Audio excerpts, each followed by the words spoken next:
E aí, pessoal, tudo bem? Bom, a Conmebol divulgou os critérios de classificação da América do Sul para a primeira edição do Mundial de Clubes num novo formato, né? Um Mundial de Clubes com muito mais equipes, que teria 6 participantes da América do Sul. A Conmebol definiu que seriam os dois próximos campeões da Libertadores, até porque esse Mundial é só lá para 2021, né? Então, os 2 próximos campeões da Libertadores, mais os 2 próximos campeões da Sul-Americana, e depois mais times saindo de uma Supercopa Libertadores, um torneio que seria ressuscitado em formato curto para ser disputado entre os times que já foram campeões da Libertadores. Isso, imagina, olha, sinceramente, eu acho que não vai acontecer isso, porque o Brasil foi contra por uma questão de calendário, a FIFA é contra por uma questão de que não é assim que ela quer que as vagas sejam distribuídas. Ela criou parâmetros ali que ela imaginou, times vindos da principal competição de clubes, no caso Libertadores, no máximo de uma secundária, mas não de um torneio criado para isso, né? Então, imagino que não vai acontecer. Se é que esse Mundial de Clubes no novo formato vai acontecer, porque os europeus são resistentes contra ele, então a coisa não é tão simples assim. Mas para quem é um pouco mais velho, ainda vai lembrar bem o que foi a Supercopa Libertadores. Mas os mais novos talvez nem saibam desse torneio, ou saibam muito pouco, no máximo tenham ouvido falar.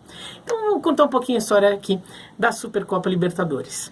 Até o final dos anos 80, só tinha um torneio importante na América do Sul de clubes, que era a Libertadores.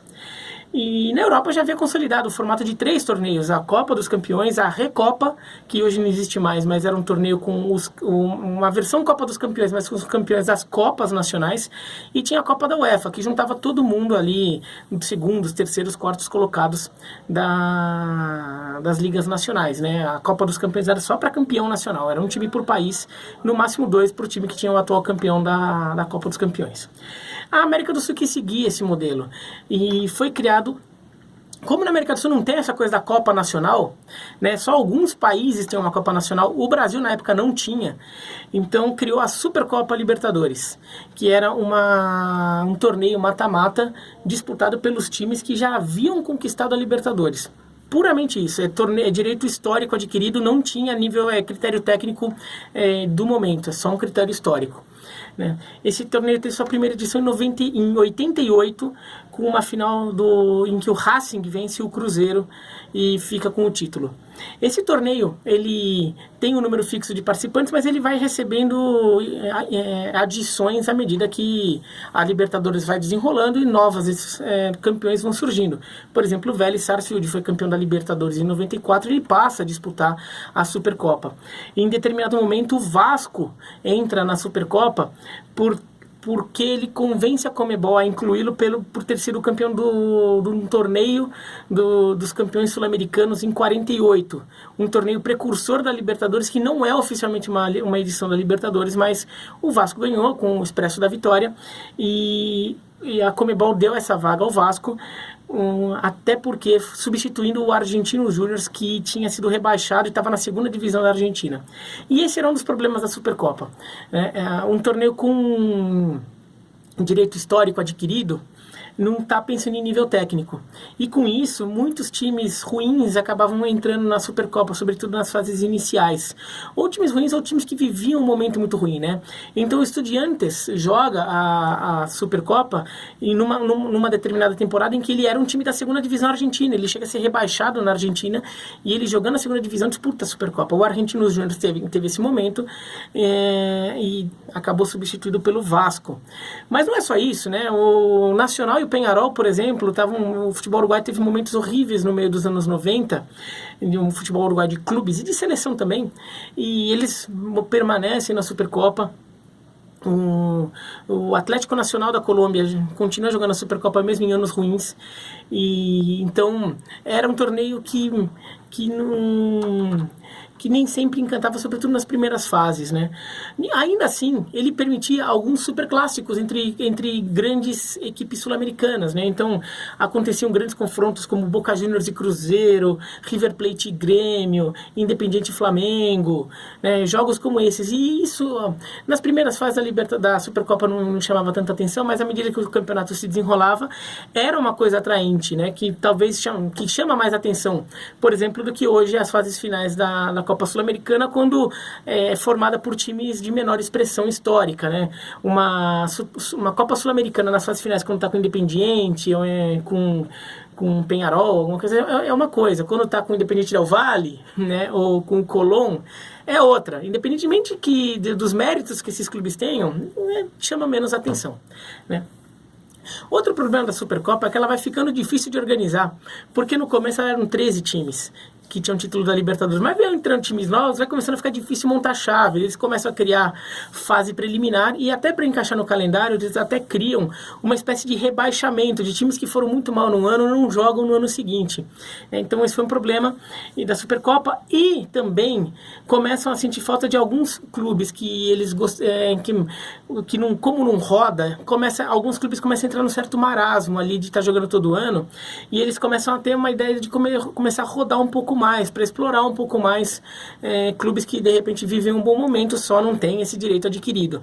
Por isso que a Supercopa acaba em 97 e ela dá espaço à Copa Mercosul, que é um torneio que é criado ainda numa certa empolgação da criação, do desenvolvimento do Mercosul como bloco econômico da região, mas porque vira um torneio com participantes quase fixos, mas só os grandes aqui de Brasil, Argentina, Uruguai, Paraguai e Chile.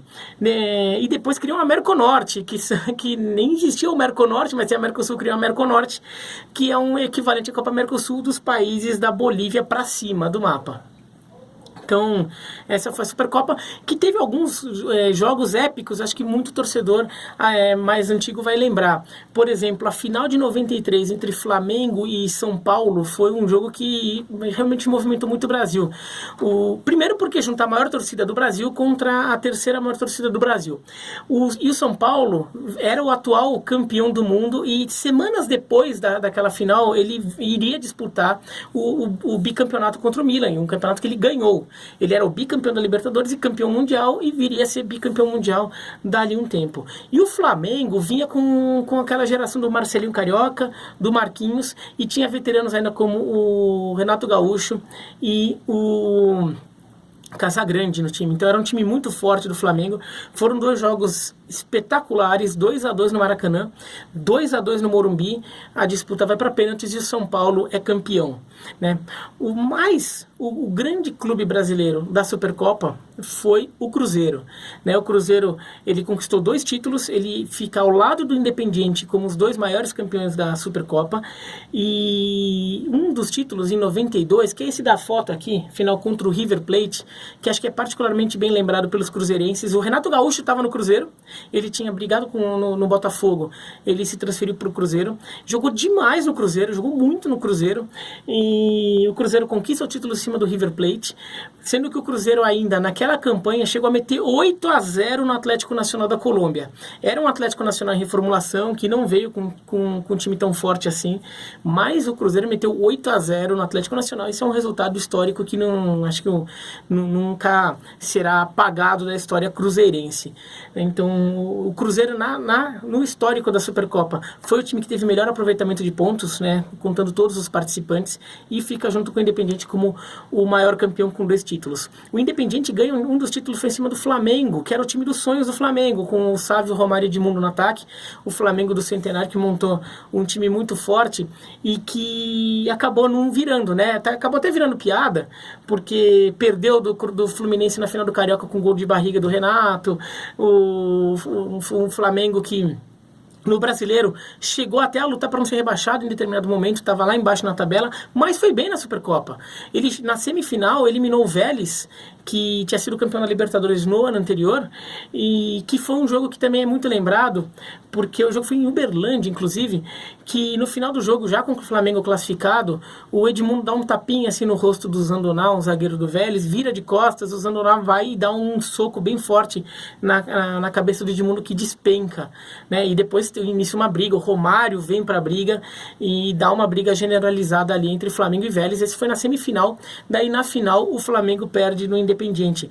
O Flamengo estava com o Apolinho, o Washington Rodrigues de técnico, o comentarista de rádio, que naquela confusão que virou a temporada do Flamengo acaba sendo contratado como técnico na reta final e quase leva o Flamengo a um título internacional, mas até pouca gente lembra dessa campanha porque o time dos sonhos criou tanta expectativa e que não foi atendida, mas nesse caso quase levou um título em 95. A Supercopa acabou. Ela era um torneio que no geral era deficitário, apesar desses grandes momentos, das super finais que enchiam Morumbi, Maracanã, Mineirão, tudo, mas foi um torneio que não pegou tanto. Por causa disso ficou um pouco repetitivo.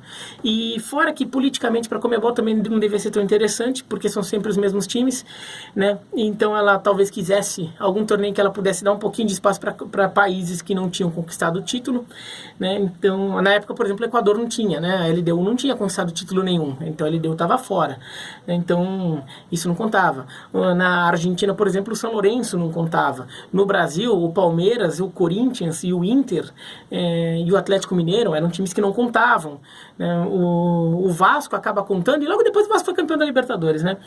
Logo depois que a Supercopa termina. Mas boa parte da história da Supercopa, o Vasco, o Fluminense, o Botafogo também não disputavam. Quer dizer, muitas oportunidades econômicas eram perdidas, né? No Chile só o Colo-Colo jogava, no Paraguai só o Olímpia. Então a Supercopa acaba. Foi um torneio que teve seu momento. O campeão da Supercopa disputava a Recopa Sul-Americana com o campeão da Libertadores, era o segundo torneio, mais do que a Copa Conmebol, que foi criada no começo dos anos 90 e era tida como um torneio bem, não era secundário, era terciário, né? Porque primeiro Libertadores, segundo Supercopa, terceiro Conmebol, era um torneio que não era visto com tanta atenção. Mesmo o Brasil fez uma força danada para sabotar a Copa Conmebol, criando critérios de vagas bem estranhos, não respeitando o posicionamento do Campeonato Brasileiro, tudo, mas ainda assim até a Copa Conmebol teve seus momentos e talvez eu fale dele num outro vídeo, né? Esse aqui é sobre a Supercopa, tá bom? Mas é isso, então, a Supercopa eu não sou a favor dela voltar. Eu acho que a Conmebol tem que achar um outro jeito de definir os times que vão para o Mundial de Clubes, de repente campeão e vice da Libertadores, mais campeões da Sul-Americana, mas eu não acho que não vai acontecer mesmo, então não tem muito problema. Mas foi um torneio legal, foi um torneio que na sua época teve sua importância. Acho que muita gente lembra com carinho da Supercopa Libertadores, e quem viveu bem os anos 90 vai lembrar, mas acho que no mundo de hoje, com o calendário já tão atribulado, já tão cheio, uma Libertadores que hoje já dá tanta vaga, porque na época a Libertadores dava vaga para 2 times por país também, né? Então muitos times que jogavam Supercopa estavam há muitos anos sem jogar Libertadores, como o Racing, mesmo o Cruzeiro ficou fora da Libertadores durante muito tempo e via na Supercopa a grande oportunidade de mostrar uma força internacional que ela não estava conseguindo na Libertadores.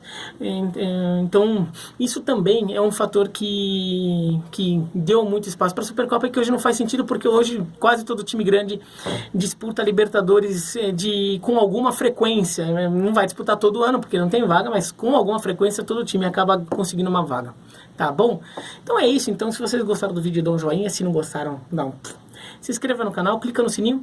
E se você se lembra da Supercopa, diz aqui o que você lembra dela. Se lembra de algum jogo épico dela, algum jogo histórico. O que você acha dessa ideia da Conmebol, tá bom? Um abraço e até mais.